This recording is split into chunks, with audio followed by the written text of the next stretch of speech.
अस्सलाम वालेकुम, I am एहसान, अ नर्सिंग स्टूडेंट। तो आज हम इस टॉपिक के बारे में बात करेंगे जिसके बारे में आजकल सोशल मीडिया के ऊपर बहुत सारे मिथ चल रहे हैं, that how covid vaccine is link with infertility of male and female. But सबसे पहले हम इस बात को देखते हैं कि इस बात में क्या फैक्ट्स एंड फिगर्स हैं और इस बात की लीक कहाँ से हुआ। पिछले साल दिसंबर के अंदर हमारे पास एक जर्मन डॉक्टर और एपिडेमियोलॉजिस्ट जिनका नाम डॉक्टर वुल्फगैंग था, उन्होंने जो हमारे पास फेजर वैक्सीन बनाने वाला ग्रुप था उसको ज्वाइन किया और यूरोपियन मेडिकल एजेंसी को एक पेटिशन फाइल की कि फेजर वैक्सीन या बायोनटेक वैक्सीन जिसका नाम है उसके अप्रूवल में डिले किया जाए। अब क्वेश्चन हमारे पास ये आता है कि उन्होंने ऐसा क्यों किया, क्यों उन्होंने मना किया कि हमारे पास जो फेजर वैक्सीन है उसके अप्रूवल नहीं दिया जाए। इसके पीछे एक लॉजिक था कि उन्हें लगता था कि हमारे पास कोविड वायरस के अंदर ऐसा स्ट्रेन है प्रोटीन का जो हमारी बॉडी के एक प्रोटीन से मैच करता है और उस प्रोटीन का नाम था सिनासिटिकल 1 प्रोटीन।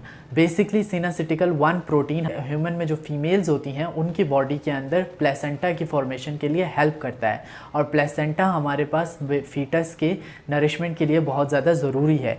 अगर हम उनके अकॉर्डिंग अगर हम वैक्सीन लगवाएंगे और उस वैक्सीन ने सिनासिटिकल 1 प्रोटीन के ख़िलाफ़ एंटीबॉडीज़ बनाना शुरू कर दी तो हमारे पास प्लेसेंटा फॉर्मेशन नहीं होगी, जिसकी वजह से हमारे पास वुमेंस के अंदर इनफर्टिलिटी हो सकती है। लेकिन अपनी पटिशन के अंदर उन्होंने इस बात को भी क्लियर किया कि उनके पास कोई इंडिकेशन नहीं है कि जो हम वैक्सीन बना रहे हैं वो किस तरीके से सिनासिटिकल 1 प्रोटीन को डैमेज करेगी या नहीं करेगी। फर्दर जब स्टडीज़ हुई तो उसमें ये ट्रूथ रिवील हुआ कि हमारे पास कोरोना वायरस का जो स्पाइक था प्रोटीन का, जो हमारे पास सिस्टीन 1 प्रोटीन से मैच करता था, वो actually they are not exactly the same. It's like कि हमारे पास दो फ़ोन नंबर हैं A एंड B। इन दोनों में जैसे A में हमारे पास है 1114445 एंड B में हमारे पास है 1114443। ये both are same exactly but their last digit are change. इसी तरह हमारे पास डीएनए और प्रोटीन के अंदर कोडिंग होती है और ये कोडिंग भी काफ़ी हद तक सेम हो सकती है, लेकिन ये तब तक हम नहीं कहते कि एक दूसरे के जैसे हैं जब तक ये पूरे तरीके से एक दूसरे की तरह ना हो, क्योंकि इनके कोडिंग के अंदर थोड़ा बहुत डिफरेंस है। इसी वजह से ये बात क्लियर हो गई कि हमारे पास कोविड वायरस का जो प्रोटीन स्पाइक था वो हमारे पास सिंसिस्टिक प्रोटीन से जो है वो डिफरेंट है।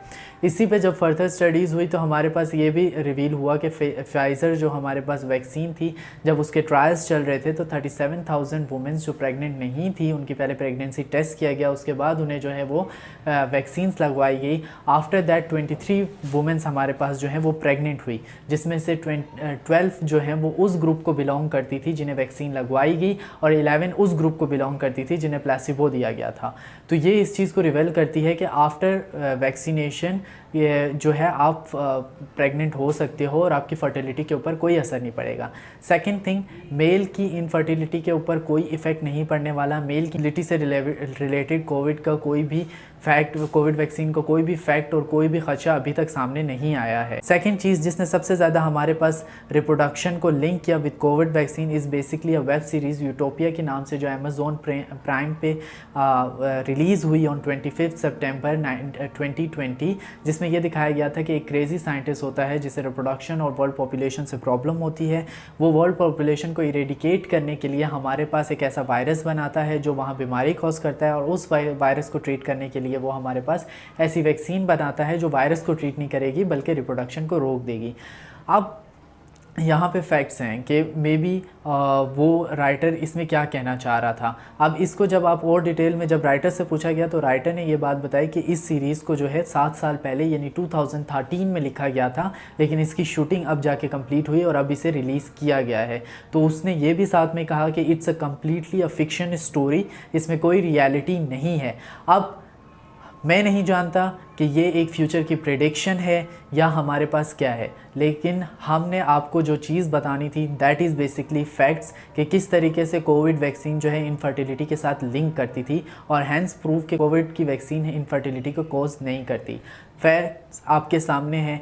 मैं आपको सजेस्ट नहीं करता कि आप वैक्सीन करवाएं या ना करवाएं, बट थिंक अबाउट इट। अल्लाह हाफ़िज़।